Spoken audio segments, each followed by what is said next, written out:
一个受伤的总裁被女孩在路上捡到了，他从未想到一个简单的善举，原本还负债累累的他，生活即将迎来天翻地覆的变化。这个女孩名叫车雨瑞，她是一名兽医，救治动物对她来说轻车熟路，但救人却是第一次。那男人不让她拨打120，她只能把她背回自己的诊所，拿出日常治疗动物的工具，开始给这位男士处理伤口。她解开了他的上衣，一眼看到了他那一身古铜色的腹肌。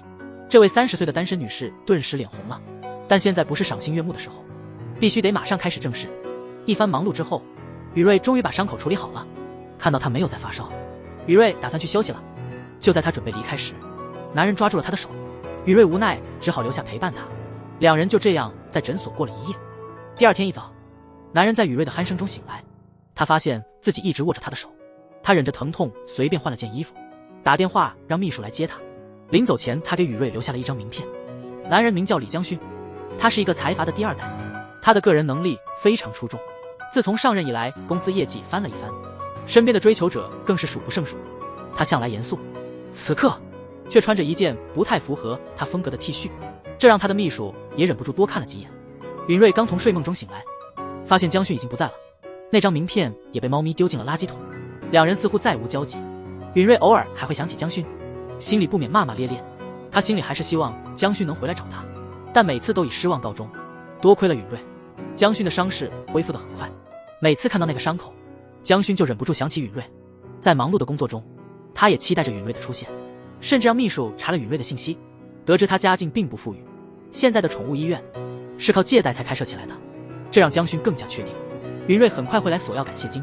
但结果完全出乎他的预料，允瑞打电话来了吗？成了将军每天必问的问题，但每次秘书都回答没有，最后连秘书都能抢答。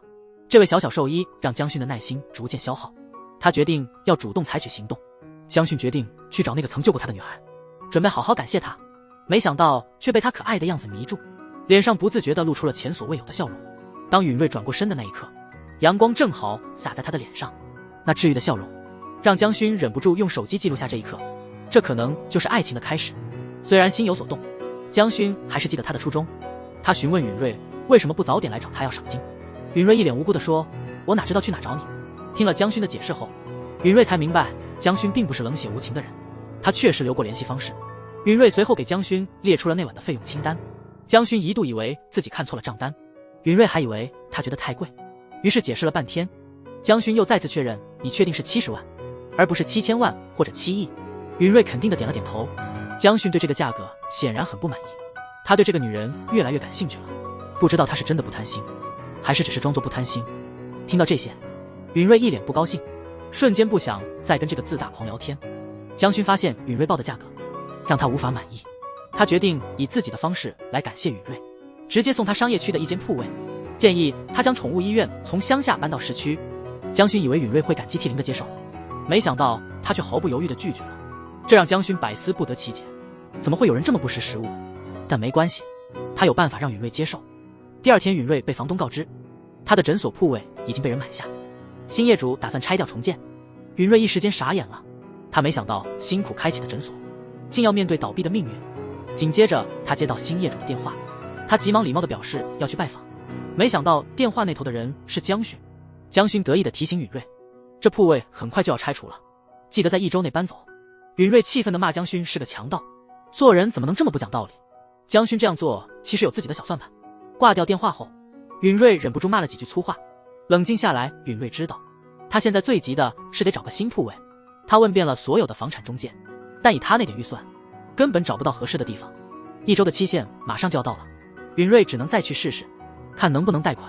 结果显而易见，这时候将军在办公室坐着，看着允瑞忙里忙外，相信很快他就会屈服。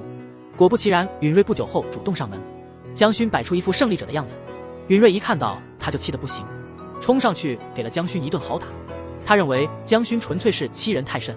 越说越气的允瑞最后忍不住在办公室哭了，这让将军一时间手足无措。他也蹲下来，看着允瑞哭得那么伤心，将军心里也软了。霸道总裁建议允瑞别再受苦，让他来公司工作，但允瑞怎么可能接受这种无理的提议，立刻给了将军一个教训。然后允瑞把账号告诉将军，承诺1周内搬走，希望将军也能按时退还押金。允瑞一边骂一边离开了将军的公司，他怀疑将军的头脑是否有问题。每次都给他不一样的惊吓。而江勋此刻独自傻笑，看着确实有点傻的样子，时不时还要看看那双被雨瑞踩过的鞋子。这个女人明显让他的平淡生活多了不少乐趣。难得来一次城里，雨瑞就趁机去见了老同学。正聊得开心的时候，那个总和雨瑞作对的人又来找茬，一张口就是一肚子的虚情假意，还对雨瑞冷言冷语，问他还要在那个乡下待多久。雨瑞懒得理他，可那人还在那里没完没了，气得雨瑞差点失态。雨瑞反击说，他今天是来看新医院的地点的，等他开业那天，别忘了来送花祝贺。看着那人气急败坏的样子，雨瑞感到特别解气，但事后他又开始后悔，怎么就控制不住自己的嘴呢？话都说出去了，还能怎样？只能乖乖去找江勋。江勋一副早就知道他会回来的样子，但雨瑞也不想白占便宜，于是他提出把那晚的救命费用从70万涨到7000万，扣除7000万后，剩下的就当作向江勋的长期借款。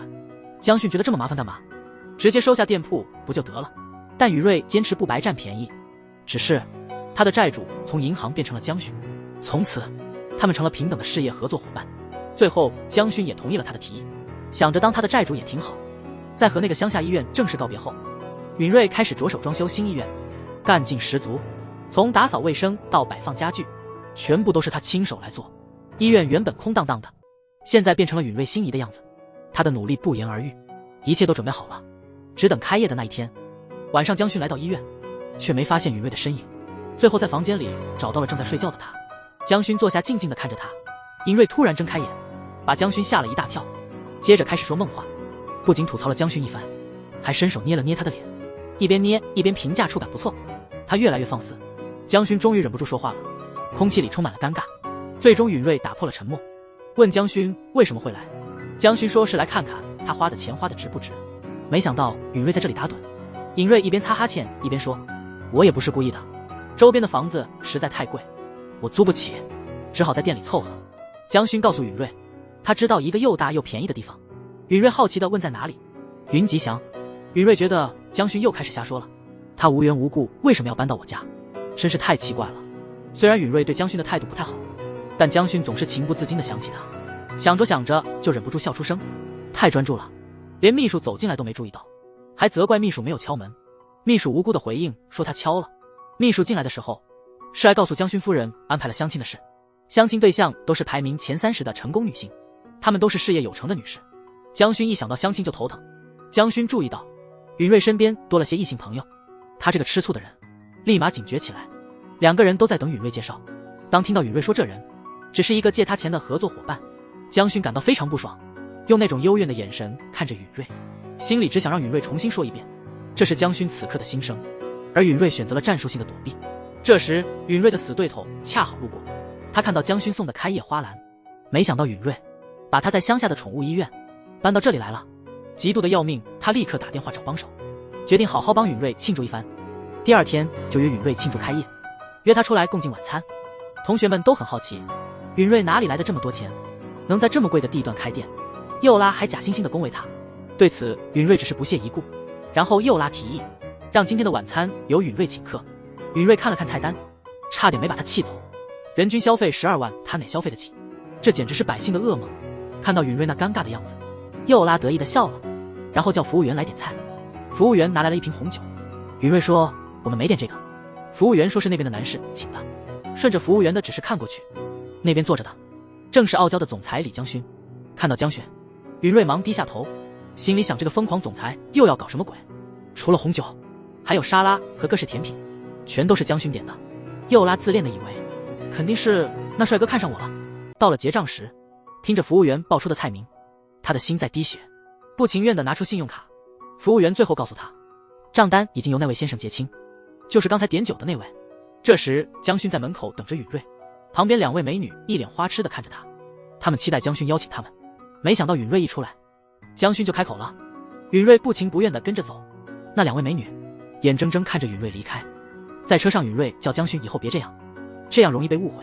江勋没有回答他，只是告诉允瑞别再和那些没用的朋友来往，因为刚才在餐厅里他们在背后诋毁允瑞，被江勋一一听到。有时间见他们不如见我。允瑞不明就里，搞不懂这位帅哥在干嘛。但江勋接下来的话更让他震惊，原来江勋要允瑞帮忙挡驾，他还不想这么快结婚，家里却已经安排好了1整个月的相亲计划。允瑞这才恍然大悟，原来江勋说恋爱是有目的的。江勋坦荡承认，他只想和允瑞来一场契约恋爱，还调侃允瑞：“你没当真以为我要和你交往吧？”这话一出，允瑞火气一来，站起来就走。江勋立刻追出去，难免要被允瑞骂一阵痛骂，但江勋觉得允瑞最合适。他送酒的时候，允瑞没提自己认识某社长，这证明允瑞很会保密，非常适合做挡箭牌。允瑞觉得江勋太荒唐，1分钟都不想多待。江勋故意问允瑞是不是一直单身，允瑞当然不承认。江勋接着想验证，一边走近一边说着肉麻话，越靠越近，让允瑞不自觉脸红心跳。江勋看到这反应，得意地说：“看来你对像我这样的优秀男人完全没有抵抗力。”允瑞的心思被看穿了，只好用一记右勾拳掩饰下自己的慌张，得提升自己对男性的抗力了。允瑞计划跟朋友一起去学跳舞，他高中时候暗恋的香贤也在那个舞蹈室。香贤耐心地教允瑞舞蹈基础，还邀请允瑞和他一起跳一曲。两人的距离这么近，而且还是自己曾经暗恋的人，允瑞感到很奇怪，为什么自己的心跳这么平静呢？这和以前和江勋近距离的时候完全是不同的感觉。就在这时，江勋的电话来了，一看到来电显示，允瑞的心又开始跳得厉害。江勋问允瑞考虑的怎样了，心头乱成一团的允瑞假装自己很忙，连忙挂掉了电话。电话那头的江勋气得想摔手机，跟朋友跳完舞去聚餐。江勋又打来电话，允瑞毫不犹豫挂断了。江勋的耐心也快被磨光了，本来就忙碌的他决定直接去允瑞的宠物医院。江勋提出和允瑞签订3个月的恋爱契约，3个月后医院就归允瑞，期间的租金也免了。此刻的允瑞后悔没早点接受这份馈赠，不管做什么生意，开始总是困难的。允瑞的宠物医院虽然地理位置不错，但因为刚搬来客源少，他弟弟建议去附近发传单，先提升医院的知名度。一整天下来，累得要命。允瑞因为没怎么吃东西，差点晕了过去，幸亏江勋及时过来扶住了他。允瑞精疲力尽，忍不住感慨起来。他开始怀疑自己还能做兽医多久，感觉前途一片渺茫。江勋在旁边鼓励他，告诉他自己不会轻易把钱投给一个没前途的人，能投资你，就说明你很有潜力。你不是救过我的命吗？听了这番话，允瑞心情稍微好了些。江勋还提到了他们之间的契约，涉及到恋爱的事宜，人总在脆弱时最容易被打动。于是允瑞做了个大胆的决定，接下来就是签约的仪式。毫无疑问，江勋是这次契约的甲方，允瑞则是必须随叫随到的一方。江勋要求允瑞每天必须和他约会，除此之外，在契约期间不允许允瑞与其他男生单独见面。一想到经常出现在允瑞身边的向贤，江勋就感到不悦。最终允瑞还是勉为其难的在合同上签下了自己的名字。未来3个月，他就相当于把自己卖身给了这个让人讨厌的家伙。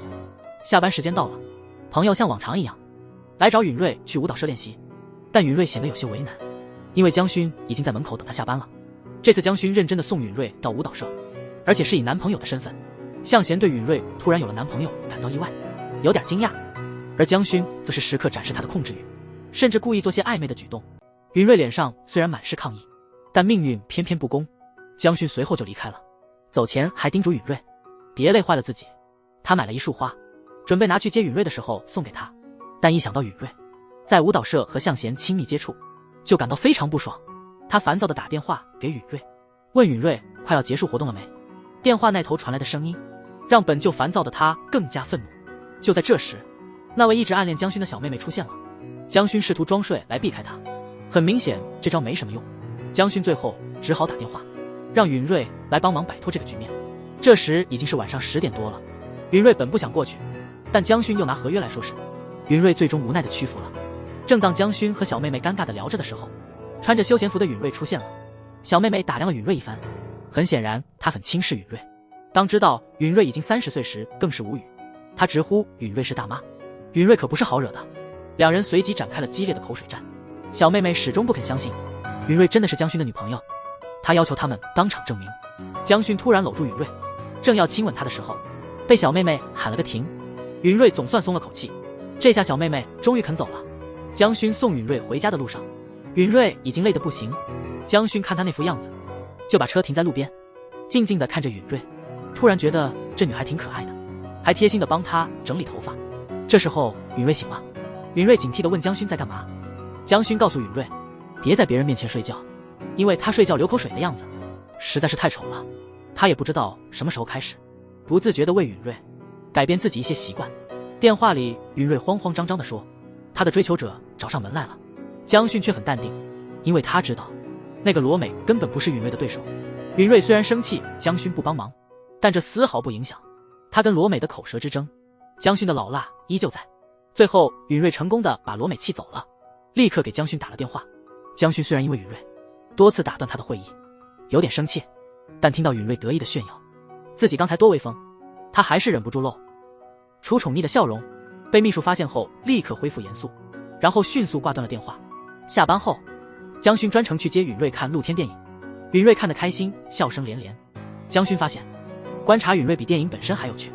电影结束后，允瑞和江勋一起拍了张合照，然后回家把这当作约会日记记录下来，作为合约一方的证明。江勋收到了允瑞发来的照片，一起自己拍照时太严肃的吐槽，偷偷在家练笑。最近约会太频繁，江勋和允瑞都感觉上火。允瑞发信息给江勋，让自己放一天假，随后和朋友舒服的在店里看书，边吃着零食。突然店里的灯坏了，允瑞打电话给管理处，但无人接听。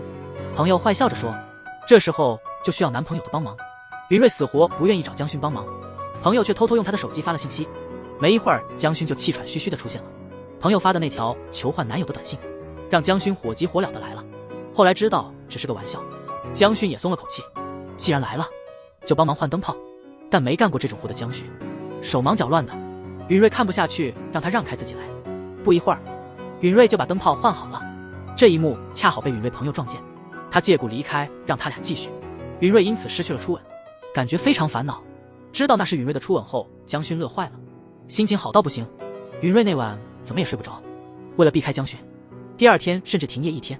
江勋打电话过去，允瑞一直不接，发的短信也石沉大海，跑到舞蹈社也不见允瑞踪影。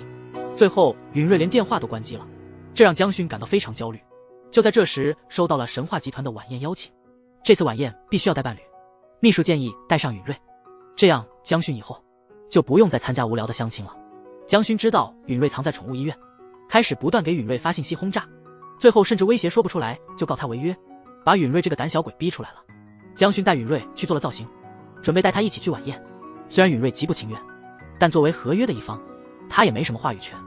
江勋耐心等着允瑞换衣服，但帘子一拉开，允瑞人影全无。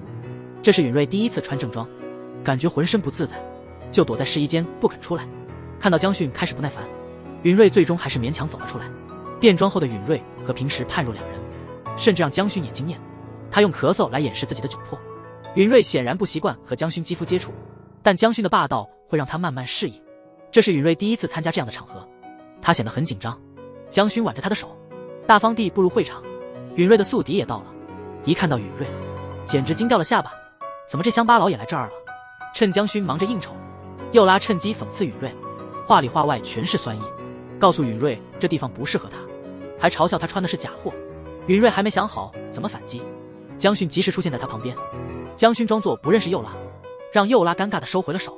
接着右拉还装模作样，称允瑞是老同学，对江勋说，允瑞什么都不懂，你肯定辛苦了。不过江勋的眼光不是盖的。最后右拉灰溜溜地走了。但江勋这种人一到场合就忙个不停，所以不能老陪着允瑞。高跟鞋和晚礼服显然不适合允瑞，美食才是真爱。他正享受美食的时候，罗美又来找茬，批评允瑞吃相难看，说这样会让江勋丢脸。允瑞本不想在这种场合发火，但终于忍不住了，狠狠地回怼了回去。当江勋再次出现时，允瑞也累了，他不想再待在这里，不想听别人说他不适合这里，就对江勋说他想先走了。允瑞问江勋合同一到期，他们是不是就此结束？这突如其来的问题让江勋也不知该如何是好。允瑞觉得这就是江勋的默认回答，然后他失望地走了。最后江勋还是陪允瑞一起提前离开了晚宴，但刚才的一切都不如江勋接下来的话来的伤人。别人的嘲笑他都能忍，但江勋的话让允瑞彻底崩溃。尽管如此，他还是努力忍着。在送允瑞回家后，江勋望着他的背影，心里突然很是心疼。他在门口站了很久，对自己刚说过的那些糟糕话感到后悔。帅气多金的他，在晚宴上竟然当众吻了一个神秘女子。第二天，这事儿就上了各大媒体的头条，让江勋的秘书接电话快疯了。江勋对此也很头疼，尤其是当他看到28个未接来电，全是来自他妈妈的，心情更是烦躁。他不懂，自己又不是明星，这事怎么就这么轰动？秘书冒死说了句：“因为您从没被绯闻困扰，所以大家都觉得像是捡到宝一样。”冷静下来后的江勋吩咐秘书，一定要保证允瑞不受打扰。但八卦媒体总能找到机会，允瑞现在出门都得小心翼翼。这段时间里，和江勋的关系确实越界了不少。允瑞尝试通过舞蹈来转移自己的注意力，试图用这种方式来分散思绪，但他的脑海里总是不由自主地浮现出来那些让人心跳加速的场景，结果一不小心就扭伤了脚。有人贴心地帮允瑞按摩，以缓解他的疼痛。就在这时，醋王登场了。我就是那种人，我是谁你不知道吗？从江勋一进门，他的目光就一直没离开过允瑞的脚，敷衍地给允瑞的好朋友一些点心后，又开始重申要陪允瑞的姑姑结婚。允瑞问江勋这是怎么了，江勋还在生气，对允瑞说受伤了就应该好好治疗。允瑞不懂江勋为何发火，也弄不清自己在江勋心中算什么。江勋又提起那份可恶的契约，强调在这3个月内自己是允瑞的男朋友。允瑞听着江勋那霸道的关心，心中回想起那天被亲的一幕，说那只是个失误。他情不自禁地反驳回去。允瑞难以置信地问江勋，你究竟在说什么？而江勋则傲娇地说，我不会再说第2遍。江勋带允瑞回到宠物医院，一边处理允瑞的伤口，一边责怪他没好好走路。允瑞骄傲地说，我在乡下的时候可是到处跑的。说着说着，他又开始怀念起乡下的日子。江勋听后手一紧，不小心也让允瑞感到了疼痛，这是给允瑞的一点小惩罚。允瑞还沉浸在感动之中时，江勋补充了一句，因为我们俩的合同还没到期。这么帅的男人嘴怎么这么碎？允瑞的感动瞬间归零，跳了整个上午，允瑞也累了，很快他就睡着了。江勋静静地坐在旁边看着他，眼里全是温柔。江勋坐着也打了个盹，醒来时允瑞已经走了，只留下一瓶牛奶和感谢的便条。被一个粘人的霸道总裁盯上，是一种什么样的感觉呢？他时刻关心你的行踪，早上会问你一次，午饭时间又问，下午再问一次，晚上睡前当然还要问。好不容易通了电话，却听说允瑞正在看房子。允瑞没告诉他就想搬家，这位霸道总裁可不高兴了。允瑞懒得搭理他，直接挂断了电话。经常被允瑞忽视，江勋很生气。江勋觉得是因为还没看透允瑞，所以才总是想着他。知道秘书和他老婆同居后才发现，才逐渐看清了他的缺点，比如经常不洗头，随处放屁之类的。于是江勋决定和允瑞同住，来解决自己对他的迷恋。允瑞很快接到电话，被告知昨晚订的公寓业主已经换人了，而新业主就站在他面前。经历过上次之后，允瑞明白这又是江勋的杰作。江勋也毫不避讳地承认了。允瑞不懂江勋为何这么做，他怀疑这家伙就喜欢捣乱。允瑞决定好好跟这个怪人谈谈。他直接问江勋，不是应该跟喜欢的人才会想要一起生活吗？你真的那么喜欢我吗？喜欢到非要和我同住不可吗？见江勋沉默，允瑞觉得他只是冲动，然后失望地走了。之后允瑞想租的公寓，江勋都会提前买下。允瑞找房子也无济于事，江勋就是不让他租到房子。他再次霸道地告诉允瑞，这世界上你只能住我家。允瑞不懂为何江勋要做得这么极端。江勋解释，这一切疯狂的行为都是因为他对允瑞动了情，他也觉得允瑞对他也有感觉，但他不能完全确定，也不能给允瑞承诺，所以想尝试同居，说不定能减少对允瑞的喜欢。这完全是典型的渣男说辞。允瑞被江勋气得牙痒痒。江勋回家后开始布置允瑞的房间，他相信允瑞会喜欢的。此时的允瑞却在借酒浇愁，骂江勋这个坏蛋，把他的生活搞得一团糟。允瑞一边抱怨一边喝酒，不久就醉倒了。允瑞的朋友接了江勋打来的电话，没过多久江勋就现身了。此时的允瑞已经神志模糊，江勋不由分说把他带走了。允瑞误以为背着他的是向贤，还觉得向贤的身材似乎更好了，问他最近是不是加强了锻炼，双手也开始不老实的乱摸。听到允瑞将自己认错成别人，江勋气得不行，极度让江勋失去理智。他本来不想搭理允瑞，但看到其他男人靠近他，又忍不住回头。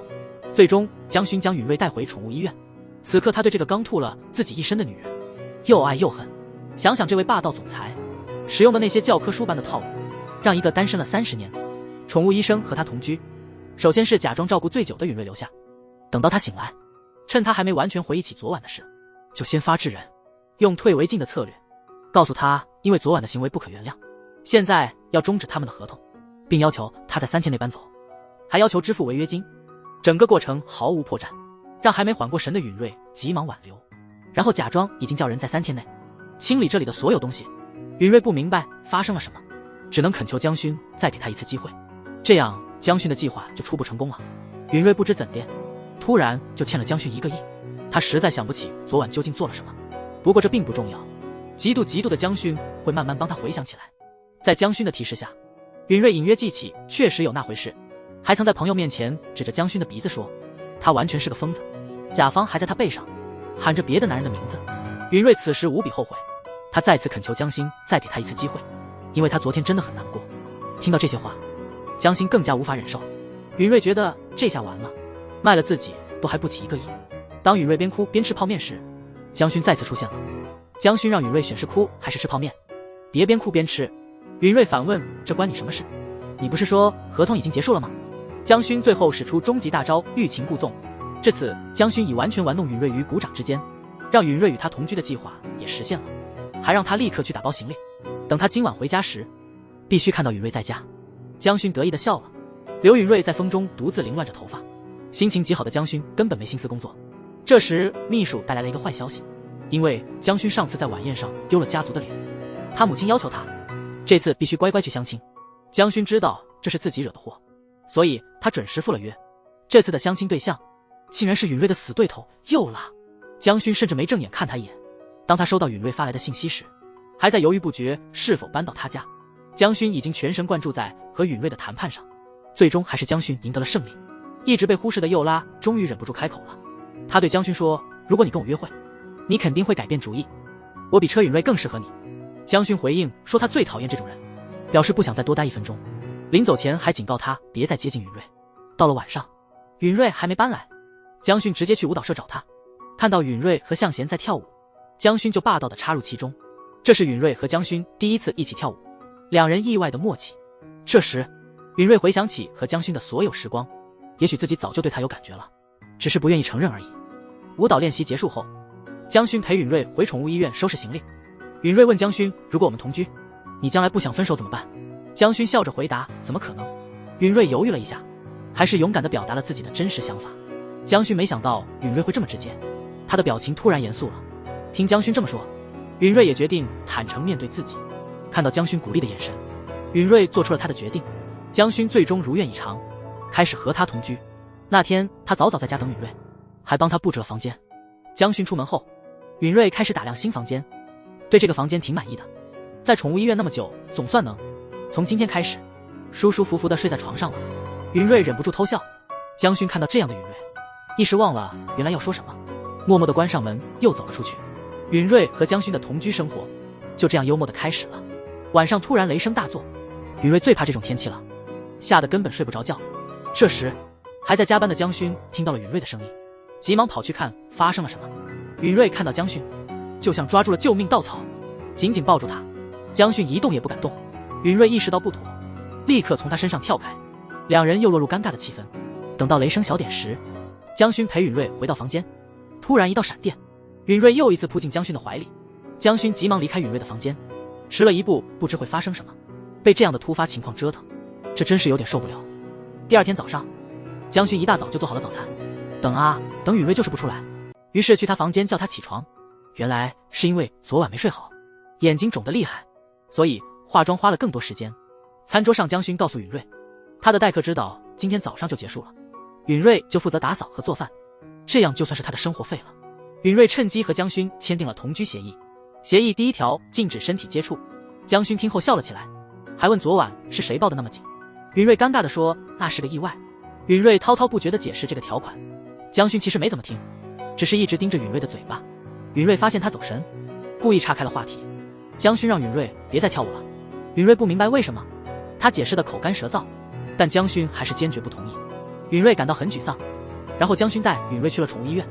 一路上允瑞气呼呼的，江勋突然觉得他生气的样子挺可爱的。江勋把允瑞送到了医院，后来又邀请允瑞晚上一起吃饭，允瑞欣然接受了。江勋高高兴兴的去上班，不过他的好心情没持续多久。江勋想去看看向贤，想知道他找允瑞有什么事，但是后面的车一直按喇叭，江勋只好开车走了。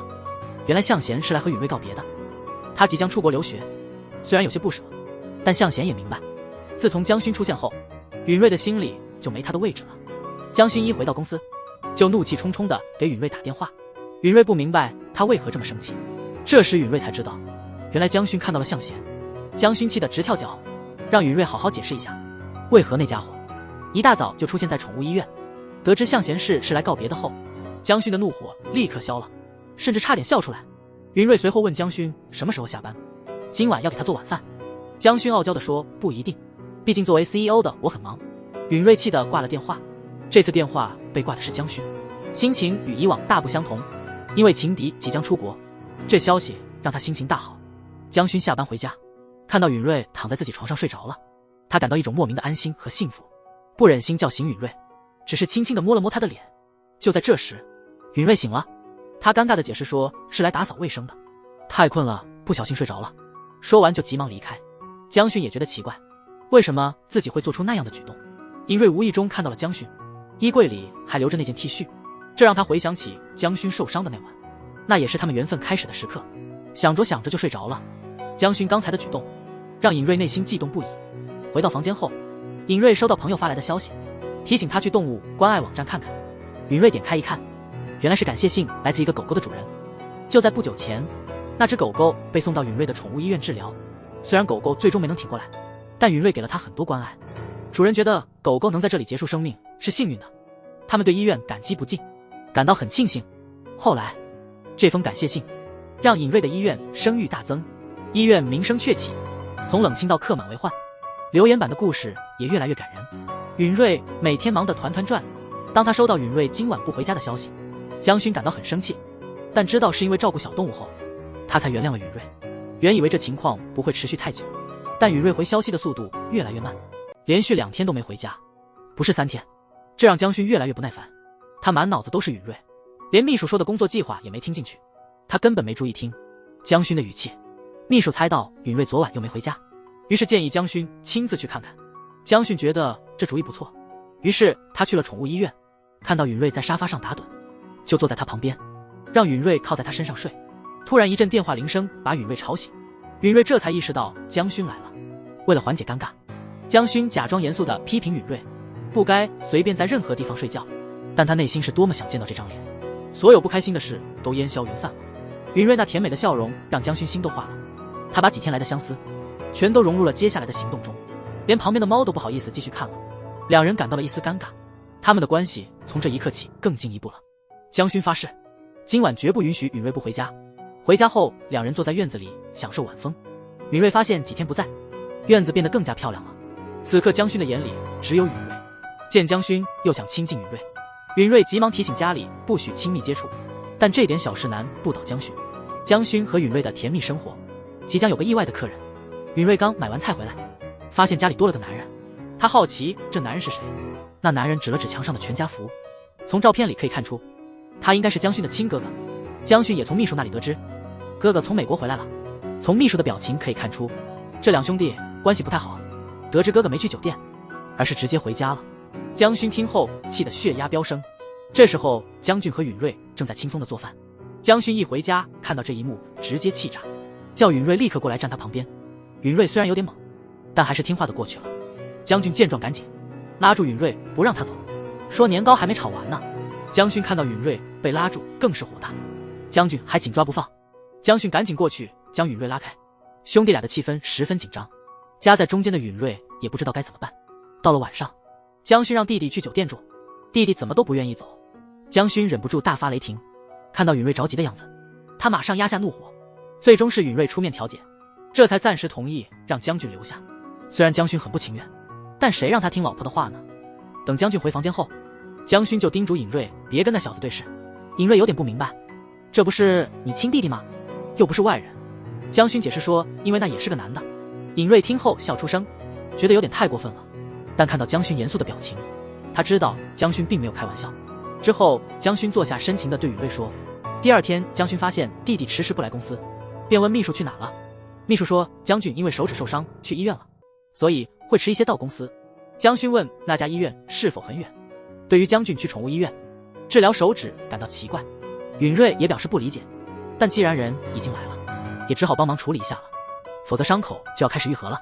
处理完伤口后，那家伙还没打算离开，继续在这儿打扰允瑞工作，这让旁边的狗狗也感到惊慌。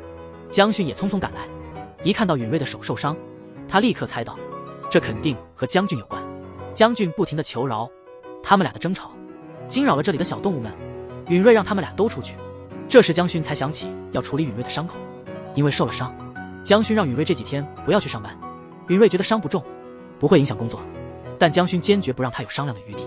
江勋让允瑞好好听话，自己不能时刻在他身边，所以希望他好好照顾自己，不要再受伤了。这次事件之后，江勋把江俊赶走了，江俊只能无奈地求江勋让他回来。然而江勋坚决不让他再回来扰乱。最终允瑞见他发烧感到可怜，就邀请他一起吃饭。虽然江勋很不高兴，但一个眼神让他不得不闭嘴。第二天上班时，看着哥哥帅气的样子，弟弟也想学着系领带，但他不知道怎么系，想让允瑞帮忙。允瑞感受到了杀气，就建议江勋帮忙。这时候兄弟俩显得格外默契，最后允瑞只能无奈地帮忙。看着那小子得意的样子，江勋努力说服自己不要生气。在公司电梯里，江勋注视着允瑞帮忙系好的领带，看得越多越觉得别扭，于是决定干脆解决掉他。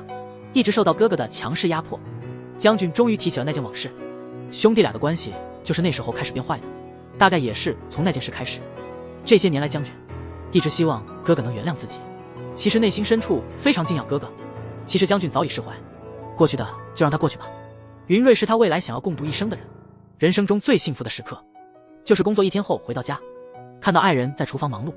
云瑞看到江勋回家，迫不及待让他尝尝自己做的菜。从江勋的表情就能看出菜做得不错，但他其实想吃的不是这个，感觉今天的江勋有些不同。云瑞便问他发生什么事了。江勋说没事，他只是想确认一下这突如其来的幸福是不是真的，并求允瑞答应永远不离开，永远和他在一起。允瑞问江勋怎么了，江勋说你先答应我。在江勋的坚持下，允瑞最终点头答应了，并且亲了他一下。江勋和允瑞正在享受甜蜜的时光，突然江勋的手机响了。江勋本不想接，但那电话一直响，原来是弟弟发来求助的信息。江勋本不想搭理那家伙，但允瑞劝他还是接一下，说不定有什么紧急情况。结果是弟弟在酒吧刷卡遇到问题，老板硬是不让他离开，现在只能求江勋帮忙了。他一个劲的发信息，江勋最终还是去酒吧把他接回来。看到弟弟那副样子，他气得不行。江俊是因为太郁闷了才去喝酒，自己出国5年，哥哥一次都没来看过，现在回来还被嫌弃。江俊劝允瑞也赶紧离开，哥哥简直就是个冷血动物。江勋真想揍他一顿，但允瑞在这不便动手。不过没关系，允瑞会帮他出这口气。听允瑞这么霸气的话，江勋乐得合不拢嘴。允瑞和江勋对视一笑，脸红了，不好意思的逃开了。江勋突然有点感激弟弟的无心插柳。允瑞一直在努力缓和兄弟俩的关系，这个周末就让他们一起洗床单。弟弟不明白为什么不用洗衣机，于是让哥哥解释一下。江勋在允瑞的眼神指引下，乖乖的照做了。他第一个跳进盆里，弟弟还在犹豫，江勋给他一个眼神，江俊也只好开始动手。允瑞指挥他们按节拍踩，这样床单会洗得更干净。兄弟齐心，其利断金，很快就把床单洗干净了。允瑞伸个懒腰，感觉很舒服。江俊趁机拿水管喷他，看到弟弟欺负允瑞，江勋肯定会帮允瑞出头。三人在院子里开启了一场激烈的水仗。因为允瑞的缘故，江勋和弟弟的隔阂逐渐消失。在他们尽情玩耍的同时，正当他们玩得开心时，突然江勋的妈妈出现了。就像霸道总裁和灰姑娘的故事，总会有个恶婆婆出现。一番审问之后，很明显江勋的妈妈对允瑞普通的家庭背景并不满意，最后甚至找借口要和儿子们叙旧，直接对允瑞发出了逐客令。允瑞也不想继续听他的抱怨，于是礼貌的告辞。江勋毫不犹豫跟了上去，看着儿子为了这个女孩把自己这位刚回国的母亲置于一旁，朴女士怒不可遏。允瑞拒绝去江俊的别墅，江勋只好把她带回宠物医院。看着她急忙离开，连鞋子都没来得及换，江勋深感内疚。他握着允瑞的手，向他保证以后绝不会再有这样的事。他也恳求允瑞不要像今天这样独自丢下他离开。允瑞点头答应了，然后累得靠在江勋肩上睡着了。江勋觉得允瑞有点不对劲，摸了摸他的额头，这才发现他发烧了，于是决定留下来照顾允瑞。允瑞没有胃口，什么都不想吃。江勋的母亲还在不断打电话来，江勋直接挂断了电话。允瑞不想让他因为自己而和母亲关系变得更僵，让他先回家处理。江勋立刻回答说绝对不行。允瑞让他今天回家，明天再来。顺便把衣服和小猫带来。江勋才勉强答应回去。回到家之后，江勋妈妈明确地说她不会接受允瑞。毫无疑问，允瑞确实是个很努力的孩子，如果他只是我资助的孩子，我会觉得他很出色，但要做我的儿媳妇，那是不可能的。他坚决要江勋跟他分手。江勋的态度也很坚定，他说只要允瑞同意，他随时愿意和允瑞结婚。说完就离开了。第二天，江勋妈妈让佣人整理允瑞的房间，结果找到了他们的恋爱契约。原来允瑞只是江勋用来躲避相亲的借口。朴女士拿着契约书质问江勋，江勋解释说，虽然最开始是假装的，但他现在真的爱上了允瑞。朴女士知道江勋很固执，决定用另一种方法让他分手。她拿出一份契约书，告诉江勋，如果允瑞真的考虑到他，愿意签这份契约，他就不再反对他们结婚。江勋看着契约书，本想打电话和允瑞讨论这件事，但他怎么也说不出口。朴女士了解儿子的性格，决定亲自去找允瑞谈。她告诉允瑞，如果真想和江勋在一起，就必须付出一定的代价。在他同意这门亲事之前，要么每年更新这份合同，要么我们就分手。这是他提出的条件。合同上的内容完全是对允瑞不公平的。允瑞拒绝签署，瞧到底是男是女。允瑞正说这话的时候，江勋突然出现了。朴女士一看江勋来了，故意让允瑞重复刚才的话。江勋问允瑞，刚才的话是不是真心的？允瑞回答说，你让我签这种龌龊的合同。江勋明白这很不公平，但他也很为难，所以希望允瑞能妥协一次。允瑞简直不敢相信，这话竟是江勋说的，他坚决反对。江勋说，忍耐1年就好，1年后我们就能以夫妻的身份正大光明的生活。允瑞问，1年后呢？我们还在一起吗？江勋坚信不会分开。看着允瑞的表情，江勋感觉到了答案。他觉得允瑞不愿为这段关系努力，哪怕只这一次，也不愿放下自尊。允瑞做不到，他向江勋道歉。允瑞的沉默等于默认。江勋感到失望，但江勋不知道的是，做出这样的决定真的很难。允瑞心里比任何人都痛。回到家以后，江勋颓废地躺在床上，满脑子都是允瑞的身影，甚至开始幻想，但一切都已结束。允瑞受到的打击并不亚于江勋，所以他决定暂时离开首尔。第二天醒来，江勋收到允瑞录制的视频，视频里他感谢江勋曾经爱过他，感谢给他留下美好回忆，他不后悔这段相遇。得知允瑞离开后，江勋立刻去找他，但允瑞没有告诉任何朋友他的去向，只是将猫咪寄养在朋友家。江勋坐在允瑞的房间里，翻看允瑞留下的恋爱日记，回忆涌上心头。没想到离开会这么痛。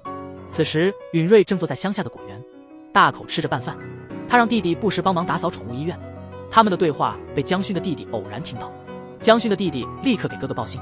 尽管弟弟对江勋有些意见，但听到哥哥因为允瑞而难以安心，弟弟感受到了江勋的真心，最终告诉江勋允瑞的地址。允瑞离开江勋后，时常回忆起他们开始同居的第一天，第一次尝试江勋做的早餐，还有江勋深情的吻。这些回忆让允瑞感到幸福。手机里满是江勋发来的信息。尽管如此，允瑞还是放不下江勋，决定再回首尔一趟。此时江勋也正向允瑞飞奔而去。当江勋去找允瑞的消息传来后，朴女士气得不轻，但得知允瑞曾救过江勋的命，她对自己之前的行为感到羞愧。江勋的秘书也看出了他对允瑞的深情，希望江勋的妈妈能接受这段感情。朴女士虽然急于抱孙，实际上已经开始软化了。允瑞正准备出门的时候，突然接到弟弟的电话，告诉他江勋已经到了他家的果园。允瑞立刻决定回去。他在果园里急切地寻找，终于看到了那个一直惦记的身影。两人朝对方快速跑去，他们的爱情超越了世俗的眼光，将这几天的思念都化为一个紧紧的拥抱。霸道总裁和宠物医生之间的浪漫故事，从1纸合约发展成为一生的承诺。两人终于走到了一起。车允瑞注定是李江勋的真命天子，李江勋也愿意将一生托付给他。